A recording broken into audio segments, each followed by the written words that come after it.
Hello everyone, welcome back to Cluster-B-Milkshake. I am your host, along with support puppet, Mr. Chicken. Yes! Today, we are going to talk about why narcissists are so hypersensitive. I'm going to go into the background, okay, of where all of this stemmed from. It's very important that we understand what's happening in the subconscious so we can bring this into our awareness for the ones that, are actually visiting the channel and trying to fix themselves so they can have better relationships out in the world.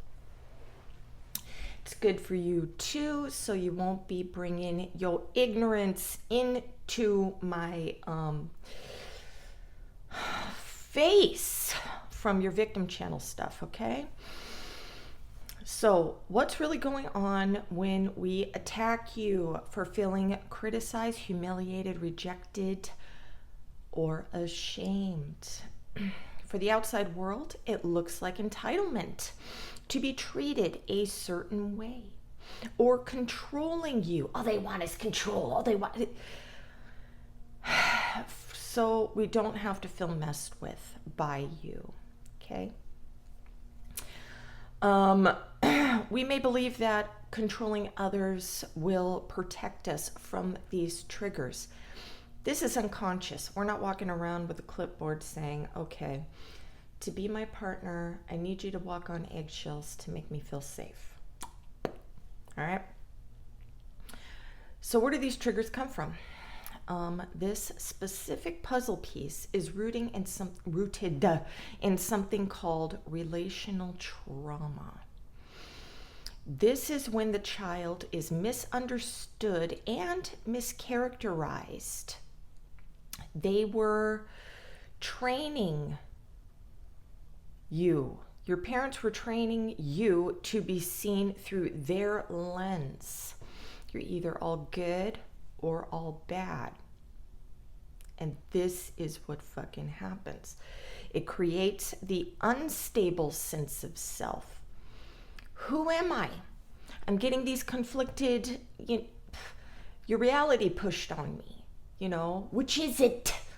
And can I be myself? No.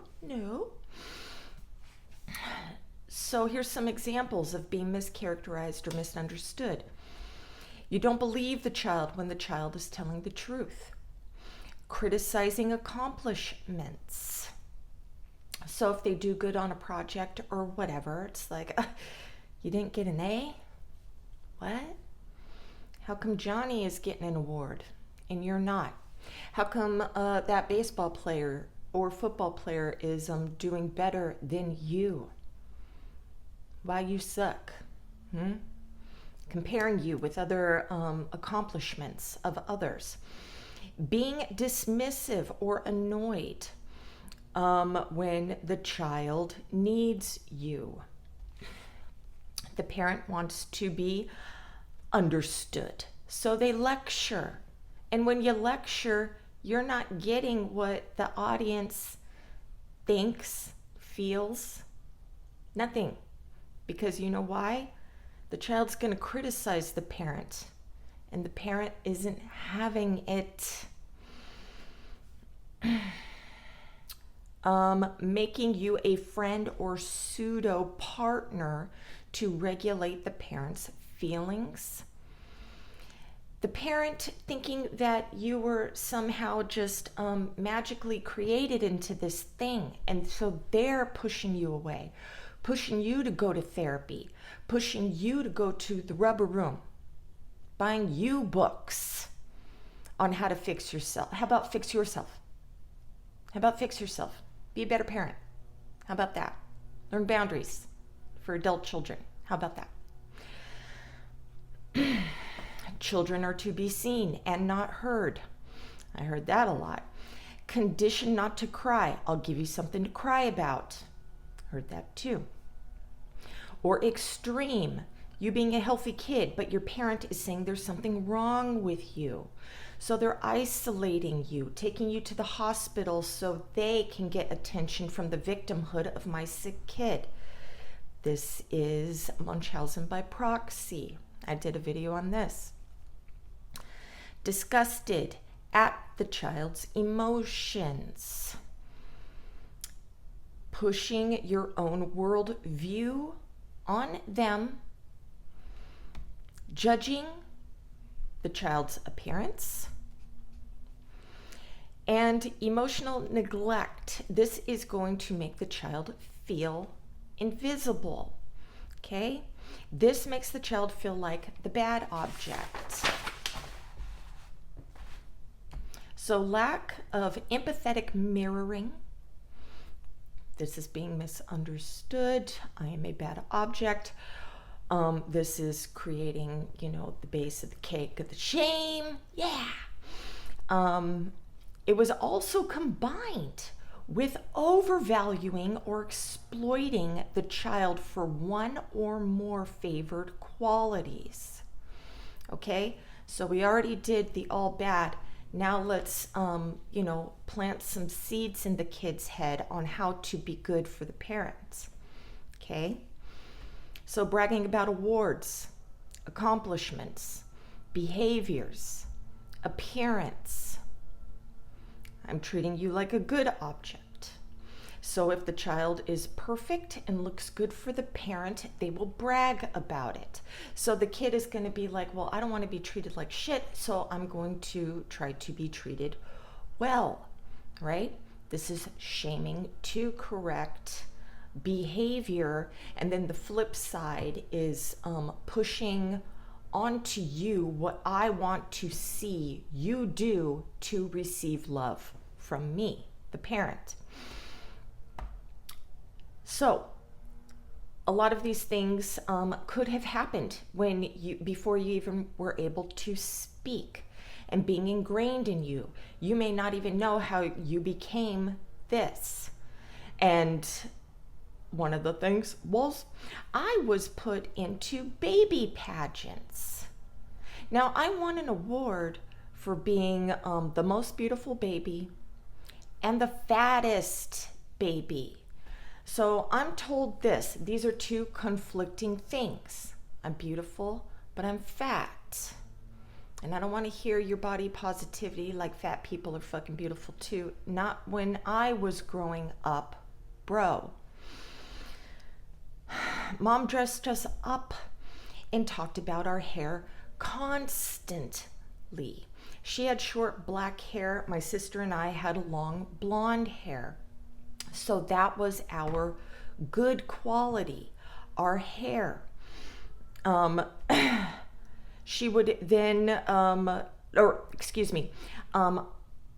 also when I was younger, I would dress up sexy. My grandma passed away. She was very narcissistic and she had all these sexy 70s clothes. So I'd dress up in them. I'm like 7, 8. And wearing her fucking stiletto high heels and then having my mom or grandma take pictures of me. So beauty was a huge, thing. And you guys are, oh, you're so beautiful, you probably get... No, I grew up thinking I'm ugly as shit, man. And I'm walking around the world thinking I'm gross. No, I did not have fucking boys falling all over my ass. No. Then when I was in preschool, because my hair is my thing, she cut it off. She cut it all off. Probably because I was crying, when she was trying to detangle it and everything. And to make her life easier, she cut off my only sense of self-worth. This is a core memory, dude, because I went into the closet to get the detangling spray that showed a little girl with long blonde hair, and I soaked it in there like it was Miracle Grow.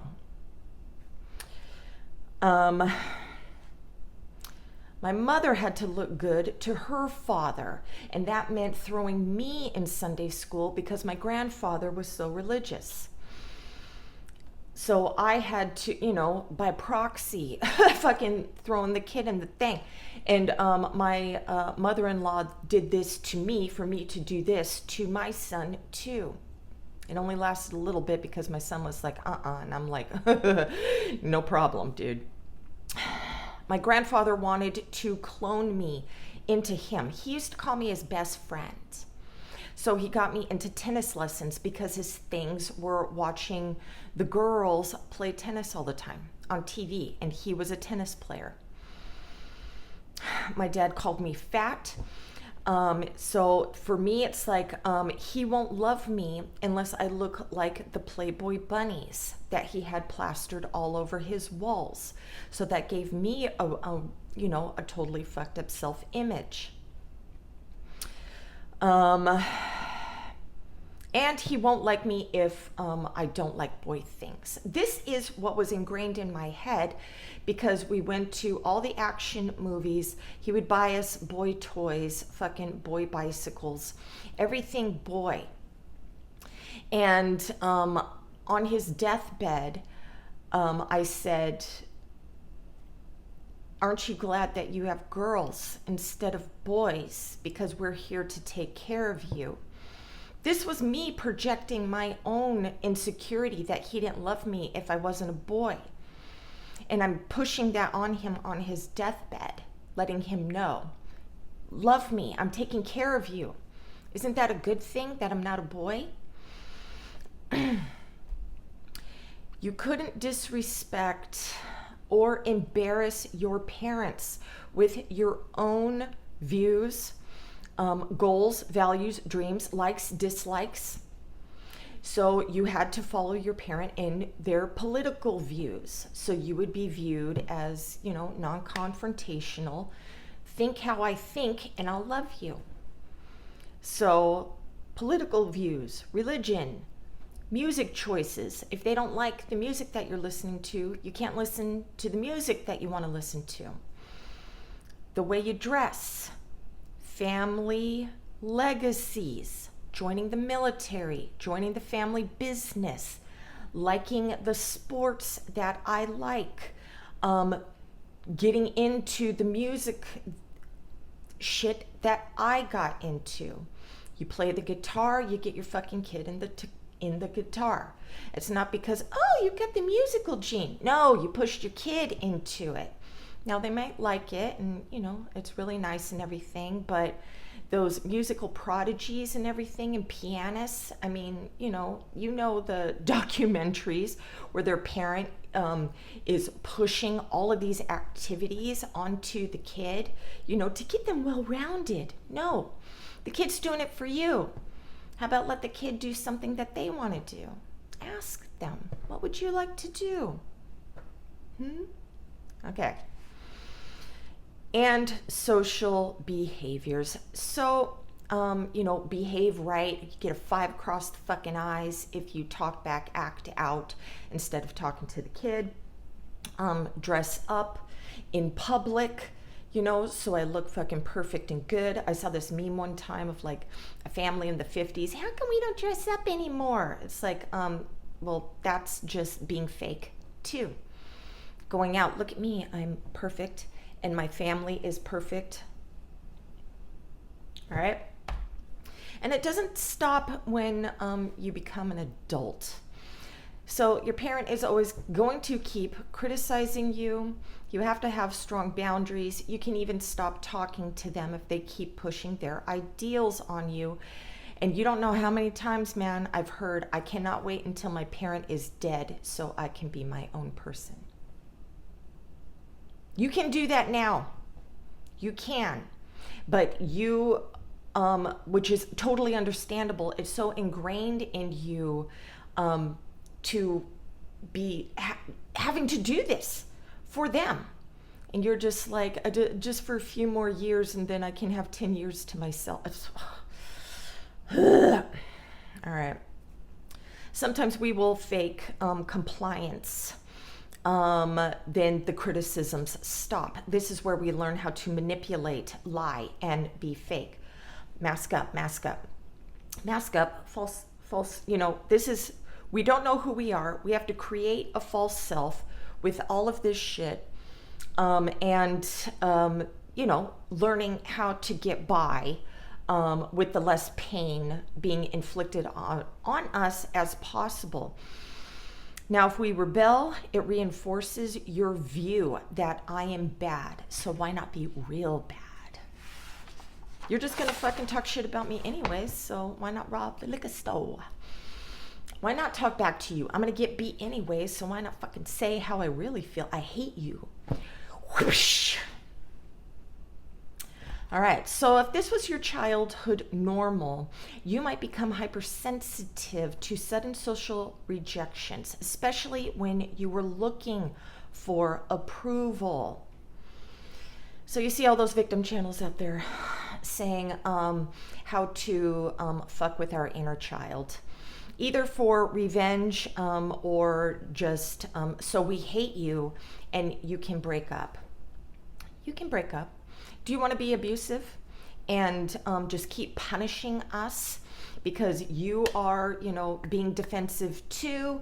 You are sick of, not knowing what the fuck is going on, whatever. This is inner child abuse. All right. We may become, as children, shy, asking for approval. You'll see this as we grow up as adults. We feel weak and counter that weakness through projecting shame and attacks onto you, okay? We're afraid of rejection, all right? We're afraid of, if I show you any vulnerability and I get a negative response, I'm going to react in a negative way. You hurt me, well, I'm going to hurt you 10 times worse. Poltergeist. So we will adopt a superiority complex because perfect people don't need approval. Okay? And this becomes ingrained in us. We begin to bury our authentic needs for love and acceptance under a defensive facade. And sometimes we let that dark part of us take over. And we become really fucking bad, destructive, not just to you, the world, but ourselves. So we received conflicting messages growing up. Comfort seeking is paired with rejection and humiliation. This is our fear of rejection. Being deserving of love becomes attached to unrealistic ideals of being a shiny object, flawless, or a prize to earn love. You won't love me unless I'm perfect. This is what I believe. And if any of you people go out there and you don't have to mask up for me, you don't understand what's going on. You know nothing. You know nothing. So I'm glad that you here are trying to learn something, but you don't understand. So when you flick my relational traumatic wounds, it doesn't matter if these feelings are real or imagined during the event. We are going to re-experience the trauma. This is the PTSD response, okay? So our minds are time traveling back into another moment when we were small and defenseless. We aren't thinking of a past time when this happens and it's, Yeah, that, I mean, I've told my partner, my mom used to say that to me and getting angry with them. But me saying that to them, I'm already reacting in a defensive way. It went hand in hand. And like he fucking knew. So I'm shaming the shit out of him for not knowing, you know.